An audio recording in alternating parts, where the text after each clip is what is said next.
ಅಲ್ಲಿ ಮತ್ತು ಸೊಂಟ ಸೊಂಟ ಮತ್ತೆ ಈ ತಲೆ ತಿರುಗುದು ಎಷ್ಟು ಸಮಯ ಆಯ್ತು, ಈಗ ಸ್ವಲ್ಪ ಸಮಯ ಇರಲಿಲ್ಲ.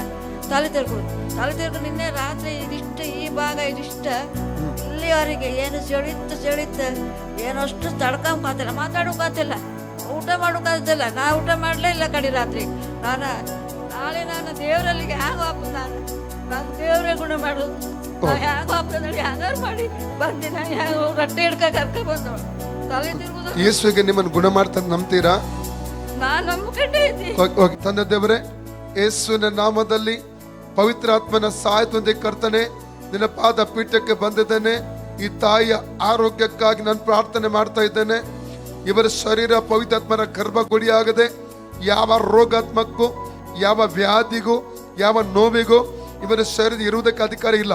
ತಲೆಯಲ್ಲಿ ಒಂದು ಭಾಗದಲ್ಲಿ ನೋವನ್ನುಂಟು ಮಾಡುವ ಅದೇ ರೀತಿಯಲ್ಲಿ ಕರ್ತನೆ ಎಡಭಾಗದ ತಲೆಯಲ್ಲಿ, ಎಡಭಾಗದ ಭುಜದಲ್ಲಿಯೂ ಸೊಂಟದಲ್ಲಿಯೂ ಹಿಡಿದು ಪೀಡಿಸುವಂತ ಆ ರೋಗಾತ್ಮ ಶಕ್ತಿಯನ್ನು, ಅಂಧಕಾರ ಬಲವನ್ನು ಇವರ ಶರೀರದಿಂದ ಡಿಸ್ಕನೆಕ್ಟ್ ಮಾಡ್ತಾ ಇದ್ದಾನೆ, ಅದನ್ನು ಹೊರದೊಬ್ಬುತ್ತಾ ಇದ್ದಾನೆ.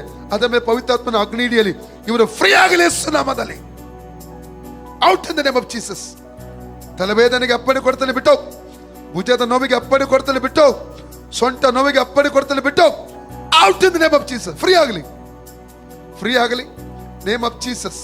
ಯೇಸುವಿನ ಬಾಸುಂಡೆಗಳ ಮೂಲಕ ಈ ತಾಯಿಗೆ ಗುಣವಾಯಿತು. ಯೇಸು ಕ್ರಿಸ್ತನ ಬಾಸುಂಡೆಗಳ ಮೂಲಕ ಈ ತಾಯಿಗೆ ಗುಣವಾಯಿತು. ಯೇಸು ಕ್ರಿಸ್ತನ ಬಾಸುಂಡೆಗಳ ಮೂಲಕ ಈ ತಾಯಿಗೆ ಗುಣವಾಯಿತು. Name of Jesus. ಈಗ ನೋಡಿ ಅಮ್ಮ, ಪರೀಕ್ಷೆ ಮಾಡಿ, ಬಗ್ಗಿ ನಂಬಿಕೆಯಿಂದ ಬಗ್ಗೆ, ತೊಂದರೆ ಇಲ್ಲ. ಹೇಳಿ, ಪುನಃ ಬಗ್ಗಿ, ಪುನಃ ಹೇಳಿ, ಪುನಃ ಬಗ್ಗೆ. ಹೇಳಿ, ನೋವುಂಟಾ? ಚೂರು ಇರುತ್ತೆ, ಮತ್ತೆ ಹೋಯ್ತು. ಈಗ ಇಲ್ಲ ಅಲ್ಲ, ಇಲ್ಲ, ನೋವು ಇಲ್ಲ, ಹೋಯ್ತಲ್ಲ. ಎಲ್ಲಿದ್ದು ನೋವು? ಈ ಸೊಂಟದಾಗ, ಈ ಬೆಂಗ ಸೊಂಟದಾಗ ನೋವು ಇತ್ತು. ಇದು ಹೇಳ್ಬೋದೇಗೋ.